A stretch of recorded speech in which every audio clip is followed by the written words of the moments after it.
Nasıl gelsin?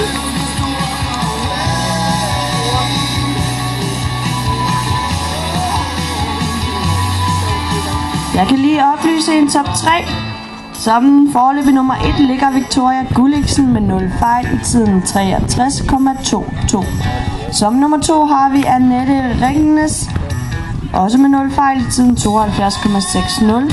Og som nummer 3 Nick Benjamin med 0 fejl i tiden 74,18.